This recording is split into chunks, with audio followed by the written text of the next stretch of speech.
안녕하세요. 6월 3일 아침마다 새로운 이성재 목사입니다. 오늘은 6.3 지방선거 날이지요.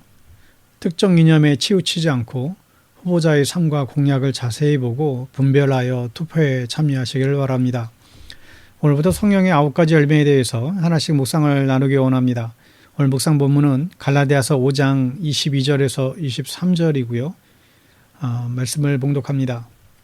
오직 성령의 열매는 사랑과 희락과 화평과 오래 참음과 자비와 양성과 충성과 온유와 절제니 이 같은 것을 금지할 법이 없느니라. 아멘. 예수 믿는 사람들은 열매를 맺는 사람들이어야 합니다. 얼마나 오랫동안 예수를 믿으셨나요? 그리고 무엇이 변화되셨습니까? 오늘부터 시작되는 이 성령의 열매 묵상을 통하여 나에게 있는 열매와 없는 열매를 구분하고 또 내게 없는 열매를 맺을 수 있게 되기를 축복합니다. 마태복음 3장 2절에 회개하라 천국이 가까이 왔느니라. 세례요한의 말씀이 나오죠. 세례요한은 하나님을 믿는 유대인들에게 경고했어요. 회개하라 천국이 가까웠느니라. 아주 강력한 메시지를 전달했죠. 이 말을 들은 유대인들은 회개했습니다. 그러나 그들의 회개는 무척 감정적이었던 것 같아요. 내가 왜 이렇게 살았을까? 하나님께서 보시면 뭐라고 하실까? 그들의 회개는 마음속에 찔림이었습니다. 그런데 세례요한은 그들에게 충격적인 말씀을 전하죠. 8절에 의하면 그러므로 회개에 합당한 열매를 맺어라. 회개를 했다면 그에 걸맞는 열매를 맺어야 된다는 거예요. 사과나무는 사과가 열리기 때문에 사과나무이죠. 사과나무에서 사과가 열리지 않는다고 한다면 이걸 사과나무라고 할 수 있을까요? 우리는 열매를 보고 그 상황을 알게 됩니다. 우리는 흔히 열매를 사람으로 제한하는 경우가 있죠. 열매는 전도의 열매만 열매라고 생각합니다. 그런데 성경은 그렇게 말하지 않아요. 예수를 믿으면 우리의 행동이 변하게 되고 우리의 성품이 변해야 된다는 거예요. 여러분, 그리스도인들은 향기가 나는 사람들입니다. 또 이것을 다른 사람들에게 느끼게 해줘야만 합니다. 예수 믿는 사람들이 다르다는 것을 보여줘야 하는 것이죠. 우리는 그리스도의 향기가 마땅히 되어야 됩니다.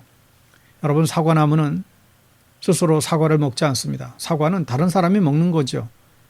예수 믿는 사람들이 세상에서 욕을 많이 먹어요. 근데 억울하게 욕먹는 경우가 많습니다. 그런데 먹을 욕을 먹는 경우도 아주 흔합니다. 그 이유는 열매가 없기 때문이에요. 세상 사람들이 예수 믿는 사람들의 열매를 보고 느낄 수 있게 해줘야 합니다. 열매가 있어야 주님과 세상의 칭찬을 받을 수 있습니다.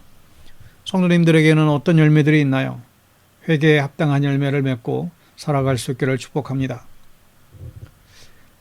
또한 예수 믿고 나서 우리의 행동과 성품이 바뀌기를 기대합니다. 여러분, 그런데 이게 또한 쉽지가 않죠.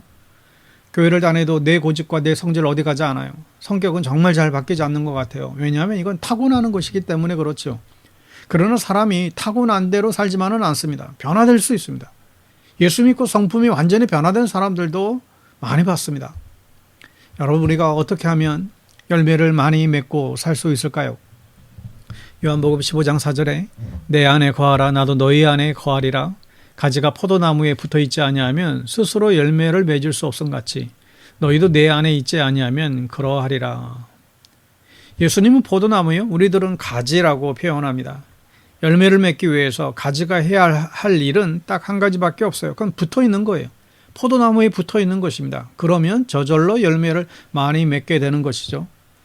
그런데 이게 잘 안 되는 경우가 많아요. 평생 교회를 다니는데 변하는 거 없이 하나도 이 변화가 없는 사람들이 있어요. 열매라고 내놓을 만한 것이 전혀 없는 사람들도 있어요. 왜 그럴까요? 붙어있는 것이 아무것도 안 하고 있는 것이 결코 아니죠.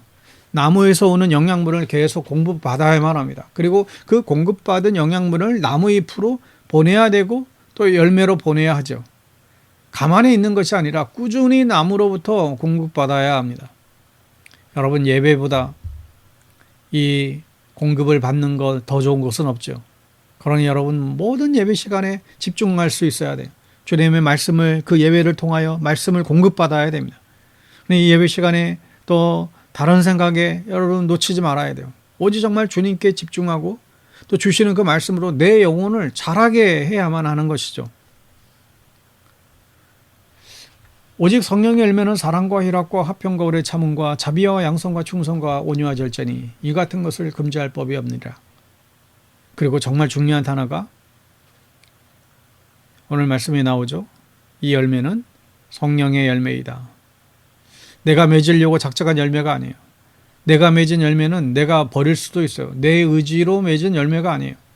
여러분, 성령님을 의지하며 우리가 살아야 됩니다. 성령님께 순종해야 되죠. 또 성령님께 내 삶을 주장하게끔 맡길 수 있어야 됩니다. 그럴 때 사람의 변화가 일어나요. 열매를 맺을 수밖에 없죠. 내 힘으로 변화하려고 해서 이게 잘 되지 않습니다. 나는 쓸모없는 죄인인 것을 인정하고 그리고 성령님께서 주시는 힘으로 변화되기를 소망해야 되는 것이죠. 내 열매가 아니라 성령의 열매라는 것을 늘 인식해야만 합니다. 무엇보다도 우리가 주님 안에 붙어 있는 것이 비결입니다. 그리고 성령님께서 내 안에서 역사하시게 하는 것이 비결입니다. 또한 회개에 합당한 열매를 맺으세요. 주님 안에 꽉 붙어 있으십시오. 성령님께 순종하세요. 성령님이 내 속에서 역사하시도록 늘 내어드릴 수 있게 되기를 바랍니다. 오늘 하루도 열매 맺는 성령의 사람들, 믿음의 사람들 다 될 수 있기를 예수님의 이름으로 축복합니다.